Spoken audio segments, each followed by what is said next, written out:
नमस्कार साथियों, आपका सेक्शन बाद में स्वागत है। आज हम जीके करेंगे जिसमें स्टैटिक जीके है और मूल विधि है, संविधान है, जो आने वाली परीक्षा यूपीएसआई, यूपीपी, बिहार दरोगा, पेट और आरओ में आने वाला है। अति संभावना है कि प्रश्न ऐसे ही आएंगे। शुरुआत करते हैं। पहला है, रेक्स बनाम गोविंदा में भारतीय दंड संहिता की निम्नलिखित किन धाराओं के प्रावधानों के मध्य के अंतर के बिंदुओं को स्पष्ट किया गया। धाराएं 299 से 300, धाराएं 403 से 405, धाराएं 302 से 304 या धाराएं 334 से 149। किसमें प्रावधान में अंतर मध्य बिंदुओं में स्पष्ट किया गया है। धाराएं 299 से 300 के 300 में। और दूसरा क्या है, भारतीय साक्ष्य अधिनियम के किस प्रावधान के अंतर्गत वैध विवाह के दौरान उत्पन्न बच्चे की और सत्ता की उपधारिता किया गया है। भारतीय साक्ष्य अधिनियम के किस प्रावधान के अंतर्गत वैध विवाह के दौरान उत्पन्न बच्चे की और सत्ता को उपधारित किया गया है। धारा 115, धारा 114, धारा 112 या धारा 113। किसमें किया गया है। धारा 112 में। धारा 112 में किया गया है। अब कम समय में ज्यादा प्रश्न कराएंगे, यही उद्देश्य है, फालतू समय नहीं बर्बाद करेंगे। दंड प्रक्रिया संहिता की धारा 2 के सी तथा 2 के ग में, सी या ग में निम्नलिखित में से क्या परिभाषित किया गया है। दंड प्रक्रिया संहिता की धारा 2 के सी या ग में क्या परिभाषित किया गया है। जमानती अपराध, गैर जमानती अपराध, संज्ञेय अपराध या असंज्ञेय अपराध।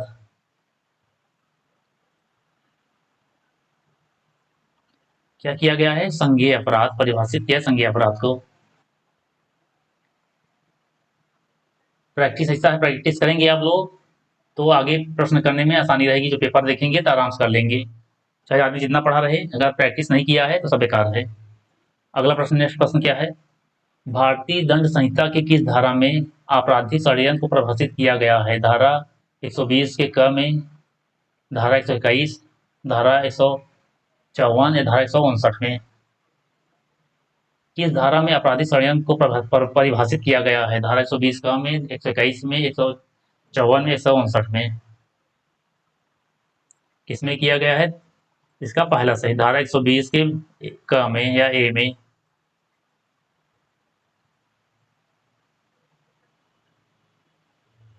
संविधान ऐसा ऐसा टॉपिक है जो सभी पेपर पूछा जाता है, चाहे पीसीएस हो, चाहे आईएएस हो, चाहे लेखपाल हो, चाहे जो हो। भारतीय संविधान की 8वीं अनुसूची संबंधित है भारत के राज्यों से मौलिक कर्तव्यों से, भारत की भाषाओं से या राजनीति के निर्देशक सिद्धांतों से। 8वीं अनुसूची किससे संबंधित है। भारत की भाषाओं से। किससे संबंधित है, भारत की भाषाओं से। कितने भाषा पूरा है, पूरा 22 भाषा है वर्तमान में। भारतीय संविधान की प्रस्तावना में समाजवादी शब्द जोड़ा गया, कब जोड़ा गया। पहला है 40वें संशोधन द्वारा, 42वें संशोधन द्वारा, 76वें संशोधन द्वारा या 86वें संशोधन द्वारा। कब जोड़ा गया समाजवादी। जोड़ा गया 42वें संविधान संशोधन 1976 में। समाजवादी शब्द का अभिप्राय सामाजिक और आर्थिक समानता से है। कब जोड़ा गया, 42वें संविधान संशोधन द्वारा 1976 में। भारतीय संविधान का अनुच्छेद 370 संबंधित है। भारतीय संविधान का अनुच्छेद 370 संबंधित है राष्ट्रपति की आपातकालीन शक्तियों से अल्पसंख्यकों के लिए विशिष्ट प्रावधान, जम्मू तथा कश्मीर की विशिष्ट स्थिति या संशोधन प्रक्रिया से। किससे संबंधित था ये, जम्मू कश्मीर की विशिष्ट स्थिति से। अब नेक्स्ट देखेंगे,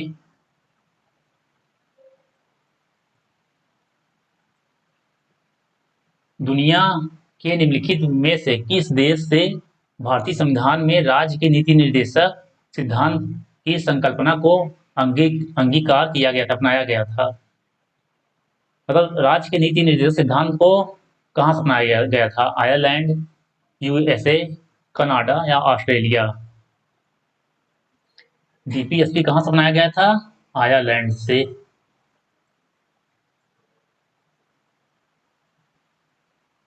भारतीय संविधान की प्रस्तावना में निम्नलिखित में से किस अभिव्यक्ति का प्रयोग नहीं किया गया है? सर्व सत्ताधारी लोकतांत्रिक गणराज्य, समाजवादी, धर्मनिरपेक्ष या संघीय? किसका प्रयोग प्रस्तावना में नहीं किया गया है? सर्व सत्ताधारी लोकतंत्र गणराज्य, समाजवादी, धर्मनिरपेक्ष या संघीय? इसका प्रयोग नहीं किया गया है संघीय का। संघीय का प्रयोग नहीं किया गया है। संघीय का प्रयोग नहीं किया गया है। नेक्स्ट देखेंगे।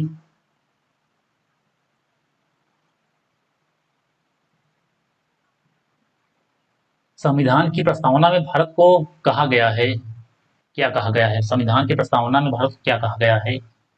सर्वसत्ताधारी लोकतांत्रिक समाजवादी धर्मनिरपेक्ष गणराज्य, या दूसरा समाजवादी लोकतांत्रिक धर्मनिरपेक्ष गणराज्य, या तीसरा लोकतांत्रिक सर्वसत्ताधारी धर्मनिरपेक्ष समाजवादी गणराज्य, या चौथा सर्वसत्ताधारी समाजवादी धर्मनिरपेक्ष लोकतांत्रिक गणराज्य? क्या कहा गया है इसमें? चौथा कहा गया है सर्वसत्ताधारी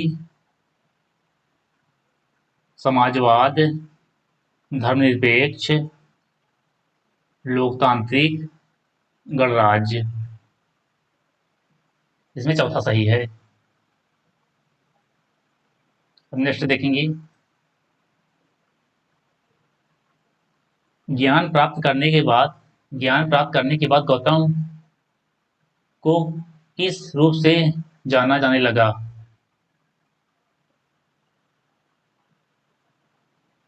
मतलब कहते हैं गौतम मतलब गौतम बुद्ध, जिन, बुद्ध, ज्ञान या बोधि।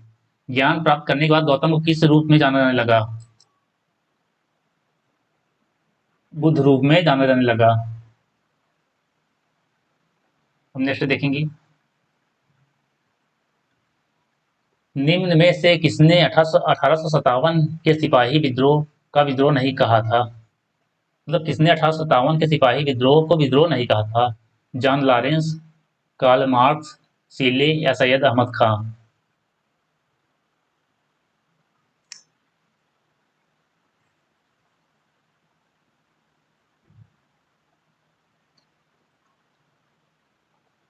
किसने विद्रोह नहीं कहा था?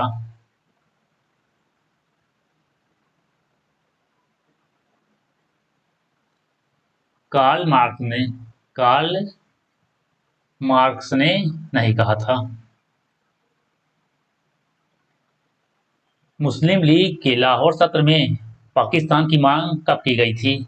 मुस्लिम लीग के लाहौर सत्र में पाकिस्तान की मांग कब की गई थी? पाकिस्तान की मांग कब की गई थी? 1932, 1936, 1940 या 1942? पाकिस्तान की मांग कब की गई थी? 1940 में। 1940 में। भारत में वंदे मातरम पत्रिका की स्थापना किसने की थी? भारत में वंदे मातरम पत्रिका की स्थापना किसने की थी? गणेश शंकर विद्यार्थी, रामानंद चटर्जी, अरविंद घोष या विपिन चंद्र पाल? भारत में वंदे मातरम पत्रिका की स्थापना किसने की थी? गणेश शंकर विद्यार्थी, रामानंद चटर्जी, अरविंद घोष या विपिन चंद्र पाल?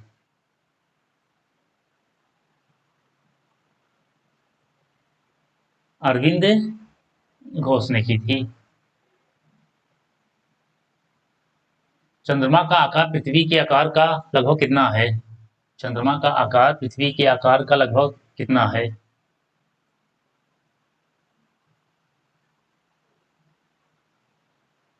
चंद्रमा का आकार पृथ्वी के आकार का लगभग कितना है? 1/3वां भाग, 1/4वां, 1/5 या 1/6? चंद्रमा का आकार पृथ्वी के आकार का लगभग 1/4वां भाग है। अगला, पटाका किस देश की मुद्रा है? पटाका किस देश की मुद्रा है? Panama, Laos, Macau, Mexico?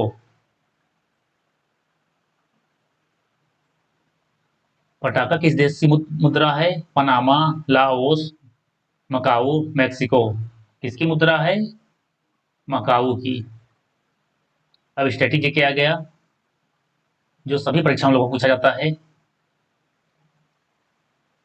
जिस रासायनिक अभिक्रिया से ऊष्मा निकलती है उसे गैस अभिक्रिया कहा जाता है।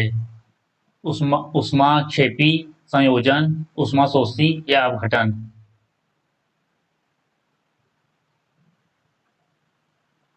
क्या कहा जाता है? ऊष्माक्षेपी, ऊष्माक्षेपी कहा जाता है।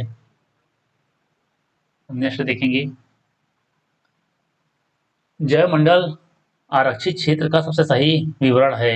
जयमंडल आरक्षित क्षेत्र का सबसे सही विवरण है। बायोगैस उत्पादन स्थल, खनिजों की कमी वाले भंडार, सतत विकास के अध्ययन स्थल, वनों की कटाई से प्रभावित स्थल? सतत विकास के अध्ययन स्थल। तीसरा सही है, जयमंडल आरक्षित क्षेत्र का सही विवरण है सतत विकास के अध्ययन स्थल। कुद नृत्य यहाँ एक प्रसिद्ध नृत्य रूप है। मतलब कुद नृत्य यहाँ का एक प्रसिद्ध नृत्य कहाँ का है? कुद नृत्य मध्य प्रदेश, जम्मू कश्मीर, उड़ीसा या राजस्थान? कुद नृत्य जम्मू कश्मीर का एक प्रसिद्ध नृत्य है। प्रसिद्ध पुस्तक हिंद स्वराज 1909 में महात्मा गांधी ने स्पष्ट किया कि भारत में ब्रिटिश शासन स्थापित किया गया था। किस पुस्तक में? भारतीयों के सहयोग से, बल प्रयोग द्वारा, भारतीयों के सहयोग के बिना, अन्य विदेशी ताकतों द्वारा?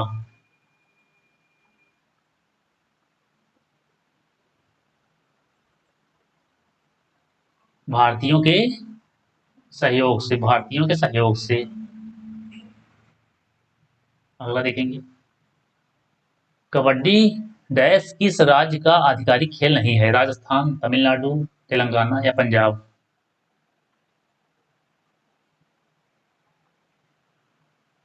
कबड्डी किस राज्य का आधिकारिक खेल नहीं है? राजस्थान, तमिलनाडु, तेलंगाना या पंजाब? राजस्थान का आधिकारिक खेल नहीं है। कबड्डी भारतीय राज्यों में तमिलनाडु, महाराष्ट्र, बिहार, आंध्र प्रदेश, तेलंगाना और पंजाब का राजकीय खेल है। और राजस्थान का राजकीय खेल क्या है? बास्केटबॉल। अगला देखेंगे, विश्व गौरैया दिवस प्रतिवर्ष 20 मार्च को मनाया जाता है। क्यों मनाया जाता है?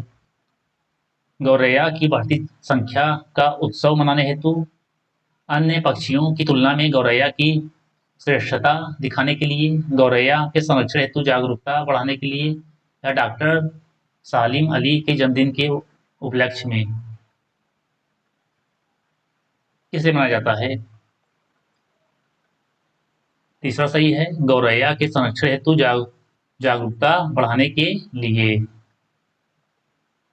अगला, उत्तर प्रदेश में आलू का अनुसंधान केंद्र किस जिला में स्थित है? उत्तर प्रदेश में आलू का अनुसंधान केंद्र किस जिला में स्थित है?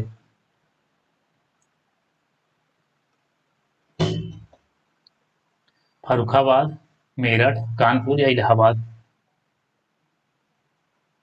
कहाँ स्थित है? फर्रुखाबाद, मेरठ, कानपुर या इलाहाबाद? मेरठ में स्थित है।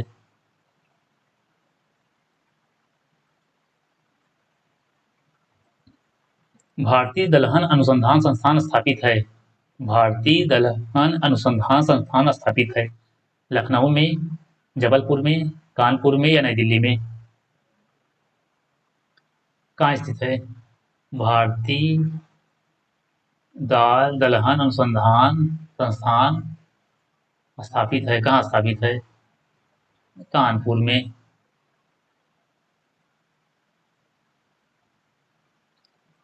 लखनऊ योजना किसके विकास से संबंधित है? लखनऊ योजना किसके विकास से संबंधित है? स्वास्थ्य के, आवासों के, विद्युत शक्ति के या सड़कों के? लखनऊ योजना किसके विकास से संबंधित है? तो सड़कों के विकास से संबंधित है लखनऊ योजना।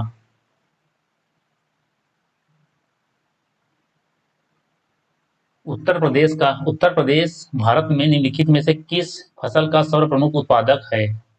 उत्तर प्रदेश भारत में निम्नलिखित में से किस फसल का सर्व प्रमुख उत्पादक है? चना, ज्वार, मक्का या गेहूं? तो किसका उत्पादक है सर्व प्रमुख? गेहूं का। लेकिन पंजाब में प्रति हेक्टेयर गेहूं का उपज सर्वाधिक होता है और सर्वाधिक गेहूं का उत्पादन उत्तर प्रदेश में है, लेकिन प्रति हेक्टेयर गेहूं का उपज पंजाब में सबसे अधिक है। इसमें स्ट्रेटेजी के भी है जो आने वाली सभी परीक्षाओं में पूछा जाएगा। आप इसको देखिए और बताइए बताइए इसमें क्या सुधार किया जाए, क्या और बढ़ाया जाए, स्ट्रेटेजी की ज़्यादा किया जाए कि कम किया जाए। इसी के साथ यहाँ से समाप्त होता है। धन्यवाद।